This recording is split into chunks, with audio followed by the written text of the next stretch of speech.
है, कभी भी रिश्तों में ये दूरियां नहीं आएंगी, ये हमेशा प्यार बना रहेगा। ये विश्वास क्यों है उनको? उनको आप पे भरोसा है कि आप सब कुछ संभाल लोगे। हेलो एवरीवन, मेरे चैनल में आप सबका स्वागत है। मेरा नाम है मृणालिनी। चलिए देखते हैं आज की इस रीडिंग के माध्यम से यूनिवर्स से आपको क्या मैसेज मिल रहा है। ये रीडिंग जनरल रीडिंग है, तो आपको जितना रेजोनेट करता है उतना ही लीजिए। रीडिंग का जो पार्ट आपको रेजोनेट नहीं करता है उसे जाने दीजिए। हो सकता है वो किसी और के लिए हो, और जेंडर स्पेसिफिक नहीं है और टाइमलेस रीडिंग्स हैं, तो आपको जब भी रेजोनेट करता है आप एनर्जी को क्लेम कर सकते हैं और रेजोनेंस के हिसाब से रीडिंग का जेंडर स्विच भी कर सकते हैं।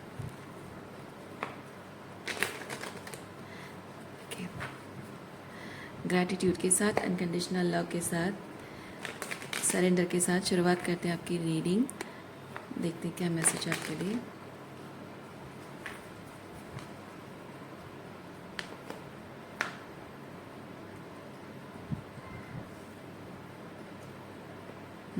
ओवरऑल एनर्जी है बहुत ही पावरफुल एंड कॉन्फिडेंस की एनर्जी है, करेज है, स्ट्रेंथ है। सो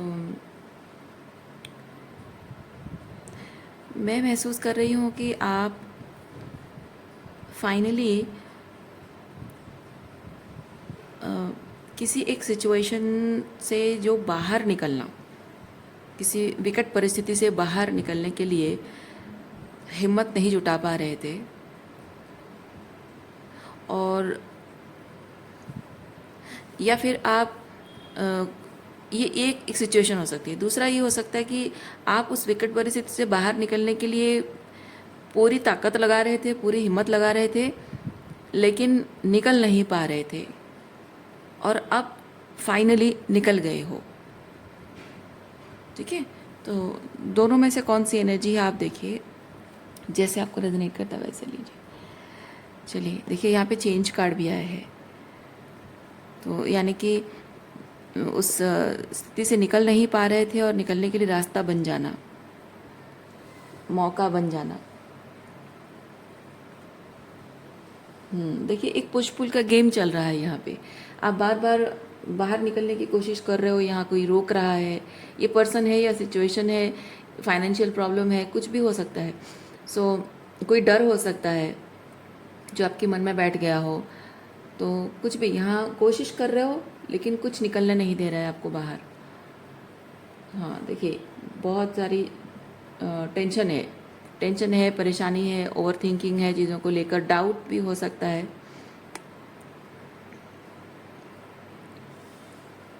जैसे मैंने कहा, बाहर निकलना चाहते हो लेकिन सिचुएशन सपोर्ट नहीं कर रहा है, तो ये वो अंडरस्टैंडिंग को बता रहा है।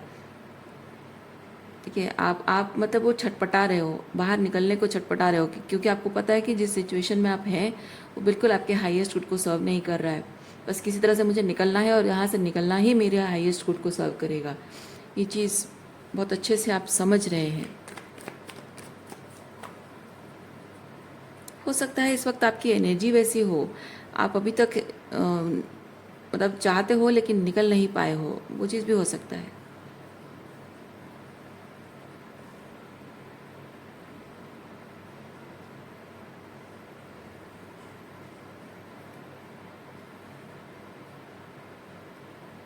ओह अच्छा अच्छा, इस सिचुएशन से बाहर ना निकल पाने के पीछे कारण ये है कि आप जिन लोगों से डील कर रहे हैं,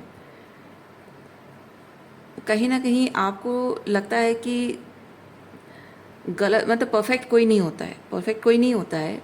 गलती वो भी करते हैं, गलती मैं भी करती हूँ। तो फिर छोटी मोटी गलती के लिए जब वो रिलेशनशिप छोड़कर नहीं जा रहे हैं, तो मैं उनकी किसी छोटी मोटी गलती को लेकर क्यों लेके बैठ जाती हूँ, क्यों मैं रिलेशनशिप तोड़ने की बात करती हूँ। इधर आप अपने आप से ये चीज़ कह रहे हो, या फिर जिन लोगों से डील कर रहे हो वो आपको ये चीज़ कह रहे हैं कि मैं तो तुम्हारी किसी बात को लेकर नहीं बैठा हूँ, मैं तो सब कुछ तुम्हें माफ़ कर रहा हूँ, तुम्हारी सारी गलतियों को माफ़ कर रहा हूँ, तुम पर भरोसा कर रहा हूँ, तुम क्यों नहीं कर सकती हो, क्यों छोटी बातों को लेकर बैठी हुई हो, वही पुरानी बातों को लेकर बैठी हुई हो। तो इस तरह से कहने की वजह से हो सकता है कि आपको लग रहा है कि हाँ शायद सही कह रहे हैं, क्योंकि ये कहने में लगता है कि बहुत समझदारी वाली बात है, लेकिन उसके पीछे कुछ ना कुछ ऐसा है जो कि बातों का मैनिपुलेशन है, जो आपको कंफ्यूज कराया जा रहा है।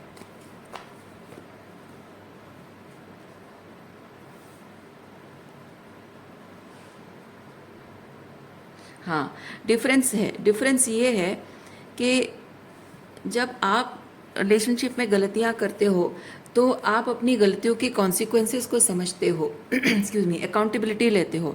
लेकिन जो दूसरे लोग हैं वो जो गलती करते हैं उसकी कॉन्सिक्वेंसेस उन्हें पता होने के बाद भी, अगर इधर नहीं पता है या फिर पता भी है तो भी उन्हें कोई इस बात से फ़र्क नहीं पड़ता, क्योंकि वो अकाउंटेबिलिटी लेना ज़रूरी नहीं समझते हैं, क्योंकि रिलेशनशिप में वो एडवेंचर की एनर्जी में है और आप यहाँ प्रेशर में हैं। यानी कि आपके लिए रिलेशनशिप मैटर करता है, सामने वाले की मेंटल हेल्थ मैटर करती है, आपकी खुद की मेंटल हेल्थ मैटर करती है। तो आपका अंतर्मन का चोटता है कि मैं गलत कर रही हूँ या मैंने किया है। तो यहाँ पे वो जो इनर वर्क और शैडो वर्क है वो आप करते हो, सामने वाला नहीं करता है। वो डिफरेंस है आप दोनों में। ओके, सो उनको रिलेशनशिप के सारे जो बेनिफिट्स उनको पाने हैं, इसीलिए आपकी गलतियाँ जो भी आप करते हो उसको इग्नोर करके वो चलते रहते हैं, आगे बढ़ते रहते हैं, मूव ऑन करते हैं, उस एनर्जी को लेकर नहीं बैठे रहते हैं। लेकिन आप अपनी गलतियाँ, उनकी गलतियाँ, जो भी होता है रिलेशनशिप पर बहुत भारी इफेक्ट पड़ रहा है, इसलिए आप उस चीज़ को इग्नोर करके नहीं चल सकते हो, क्योंकि आगे जाकर वो रिलेशनशिप पर बहुत ज़्यादा इफेक्ट करेगा। जैसे कहते हैं ना कि घाव नासूर बन जाता है, ये वैसी स्थिति हो जाएगी। तो आगे जाकर ऐसा होता है कि जो प्रेजेंट मोमेंट में जिस बात को लेकर कोई लड़ाई झगड़ा आर्ग्यूमेंट होती है, तो पुरानी कोई बात जो ये जो बात अवॉइड कर दी जा रही है ना, ये बात अवॉइड कर दी गई, मान लीजिए कि आज अवॉइड कर दी गई, 10-15 साल बाद कुछ और चीज़ों को लेकर झगड़ा हो रहा है और वही आज की यही बात तब वो एक मेजर टॉपिक बन जाएगा। तब उस वक्त जो गलतियों को इग्नोर करके चल दिया गया है, तो 10-15 साल बाद वही चीज़ वही बात को लेकर रिग्रेट होगा कि इस पर्टिकुलर चीज़ को इग्नोर नहीं करना चाहिए था, बहुत बड़ी गलती हो गई, है ना। सो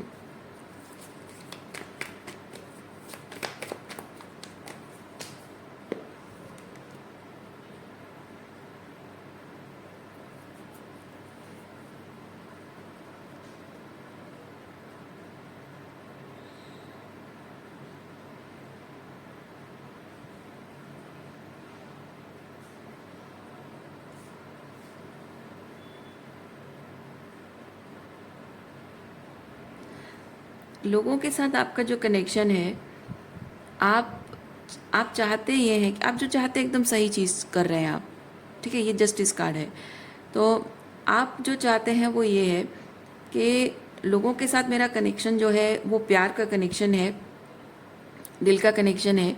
तो ये हमेशा दिल का कनेक्शन बना रहे, कभी वो बैगेज ना बन जाए, बोझ ना बन जाए, क्योंकि रिश्तों में जो प्रॉब्लम आ रही है, जो लड़ाई झगड़ा कोई बातचीत है, बिहेवियर है, वो अगर बर्डन बन रहा है तो उस पर अगर काम कर लिया जाए तो रिलेशनशिप में एक दूसरे के प्रति, मतलब ये माइंड में है ना, जो भी बातें, जो बिहेवियर की गई हैं, बातें कही गई हैं, वो दिमाग पर है, दिमाग तक है, और आप अभी भी विश्वास करते हो कि चीज़ें ठीक हो सकती हैं, ठीक है, आप विश्वास करते हो कि चीज़ें अभी भी ठीक हो सकती हैं। जब तक आपको लग रहा है कि चीज़ें अब तक ठीक हो सकती हैं, तब तक आपके दिल में वो मैल नहीं होगा और आप कोशिश करोगे कि बातों से सलूशन निकाला जाए।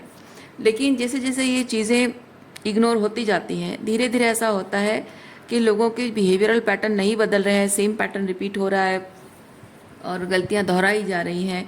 तो उससे ये होता है कि सामने वाले के प्रति मन में प्यार जो है वो कमने लगता है, रेस्पेक्ट कमने लगता है, क्योंकि जाहिर सी बात है सामने वाले के इरादे ठीक नहीं हैं और वो कंपैशन, वो अंडरस्टैंडिंग, वो एम्पथी नहीं रख रहा है, उससे उसके प्रति सम्मान कम हो गया। सम्मान कम हो गया तो प्यार भी कम हो जाएगा और लोग दिल से उतर जाते हैं। तो आप नहीं चाहते हो कि ये जो थोड़ा बहुत आप दोनों के बीच में लड़ाई झगड़ा हो रहा है, ये सिर्फ बातों तक रहे ही कोई गारंटी नहीं है। आगे जाकर ऐसा भी हो सकता है कि ये बात इतनी गहरी हो जाए कि इंसान दिल से उतर जाएगा, उसका सम्मान नहीं कर पाऊंगी, उसके प्रति मेरे मन में प्यार उतर जाएगा दिल से, तो फिर ये रिश्ता मैं संभाल नहीं पाऊंगी। इसीलिए ज़रूरी है कि अभी इसी वक्त बात को सुलझा दिया जाए, जो कि सही चीज़ कर रहे हो आप।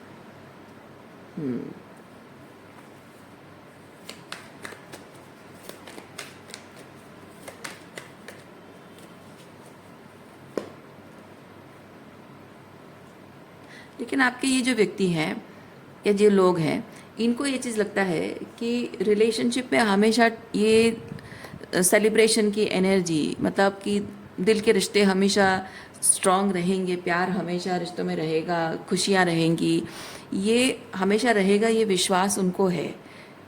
ठीक है, कभी भी रिश्तों में ये दूरियां नहीं आएंगी, ये हमेशा प्यार बना रहेगा, ये विश्वास क्यों है उनको? उनको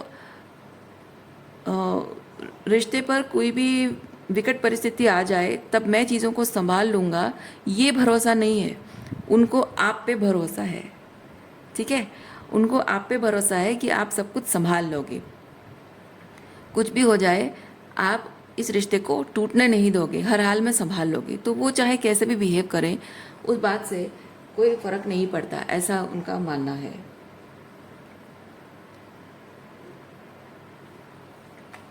और ये जो ऐसा सोच रहे हैं, तो आपको शायद इससे वो जताते होंगे, या आपको ऐसा लगता होगा कि रिलेशनशिप के बारे में मुझे कितना रिस्पॉन्सिबल समझता है ये इंसान, कितना भरोसा करता है मुझ पे, कितनी बड़ी जिम्मेदारी है मेरी कि रिलेशनशिप, मतलब इतना भरोसा इस इंसान को है कि मैं चाहे कितनी भी विकट परिस्थिति आए मैं रिश्ते को संभाल लूँगी, इतना भरोसा करता है मुझ पर, तो मैं उसका विश्वास कभी नहीं तोड़ूंगी, मैं उस खरे उतरने की कोशिश करूँगी, ये आप सोच रहे हो। लेकिन प्रॉब्लम क्या हो रही है पता है? प्रॉब्लम ये है कि ये बात बोलकर इस इंसान ने आपको एक हाई पेडेस्टल पे बिठा रखा है एक्सक्यूज़ मी।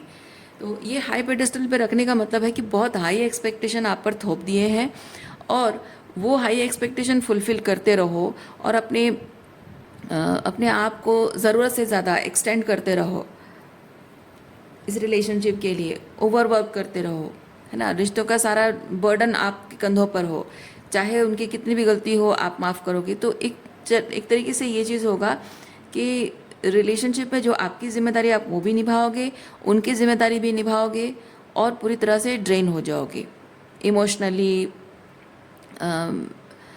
और हर तरह से, फाइनेंशियली, हर तरह से। सो ये पर्सन जो है इस तरह से आपको हाई एक्सपेक्टेशन वाली वो बात जो मैंने कही, वो बात बोलकर वो आपको थोड़ा सा चने के झाड़ पे चढ़ा रहे हैं कह सकते हैं, या बहुत हाई पेडेस्टल पे आपको रख रहे हैं। तो बेसिकली आपको ना लालच, ये एक क्या बोलते हैं उसको, डेविल एनर्जी बेसिकली किसी का ईगो बूस्ट कर देना, किसी को बहुत बड़ा दिखाना, बढ़ा चढ़ा कर किसी को तारीफ करके किसी का अपने आप को बहुत ग्रेट महसूस कराना, तो ये वो वाली एनर्जी है। तो ये जानबूझकर ऐसा करते हैं, आपका ईगो बूस्ट करते हैं, आपको बहुत हाई पेडेस्टल पे रखते हैं, आपको चने के झाड़ पे चढ़ाते हैं, ताकि आप अकेले ही रिलेशनशिप की सारी जिम्मेदारी उठाते रहो, उन्हें कुछ ना करना पड़े, और वो रिलेशनशिप के सारे बेनिफिट्स लेते रहें, जो कि ये 2 ऑफ कप्स एनर्जी है, हीलिंग है। और रिलेशनशिप ये वर्क कैसे होगा, उनकी सारी खुशियाँ, मतलब जो भी विश फुलफिलमेंट है, और आप बिना बताए उनके बिना कुछ बोले उनके मन की बात समझ जाते हो, जो प्यार, जो एम्पथी आपके मन में है। सो ये सब चीज़ें वो एक्सपीरियंस कर रहे हैं आपके साथ, और ये एक्सपीरियंस वो खोना नहीं चाहते हैं, इसीलिए वो बहुत हाई पेडेस्टल पे आपको रख रहे हैं, ताकि ये सारे बेनिफिट्स उनको मिलता रहे, ये 2 ऑफ कप्स की एनर्जी मिलता रहे, ये मतलब रिलेशनशिप में आप उनको प्रायोरिटी दे रहे हो, उनकी खुशी का ख्याल रख रहे हो। सो आपके लिए वो मैटर करते हैं, उनको हीलिंग भी मिल रही है, उनको हर तरीके का सपोर्ट भी मिल रहा है, उनकी खुशियों का भी ख्याल रख रहे हो, हर तरह की खुशी का। और ये है उनके प्रति एम्पैथी भी है, क्योंकि वो देखिए ट्रॉमा हर किसी की ज़िंदगी में थोड़ा बहुत होता ही है, लेकिन एक चीज़ होता है कि आप खुद भी ट्रॉमाटाइज्ड अगर हैं और दूसरा इंसान भी ट्रॉमाटाइज्ड है, इसकी वजह से आप अगर ये सोच रहे हो कि वो एम्पैथेटिक इंसान यही सोचता है कि यार मेरे साथ एट्सेट्रा चीज़ हुआ है, तो मुझे पता है उसकी लाइफ में भी ये सब चीज़ें हुई हैं, तो मुझे पता है कि what he has been through और what he is going through. तो इसलिए जब मैं चाहती हूँ कि कोई मेरे लिए थोड़ा सा कंपैशनेट रहे, मेरे लिए थोड़ी सी समझदारी रखे, थोड़ा सा अपनापन दिखाए, तो मैं जानती हूँ कि उसको भी वही चीज़ चाहिए होगा। तो मेरे लिए तो किसी ने किया नहीं, मैं उसके लिए वो चीज़ करूँगी। एम्पाथ का ये एक चीज़ होता है। तो ये चीज़ सही लोगों के लिए अगर किया जाए तो ठीक है, गलत लोगों के लिए जो डिज़र्व नहीं करते हैं, जो एफर्ट्स नहीं लगाते हैं, ठीक है, सिर्फ बेनिफिट्स लेना चाहते हैं, ऐसे लोगों के लिए नहीं करना चाहिए। दूसरा चीज़ ये है कि ये जो एम्पैथेटिक क्वालिटी आपके अंदर है, ये ओवर एक्सटेंड नहीं होनी चाहिए। वो ऐसा नहीं होना चाहिए कि जो एम्पैथी आपको अपने आप के प्रति, जो कंपैशन अपने आप के प्रति आपको रखना चाहिए, जो फॉरगिवनेस रखना चाहिए, जो कंसिडरेशन आपको अपने लिए रखना चाहिए, वो नहीं रख के बस दूसरों के लिए करो, तो आपकी एम्पैथी आपके खिलाफ काम कर रही है। तो ये चीज़ आपको समझने की ज़रूरत है।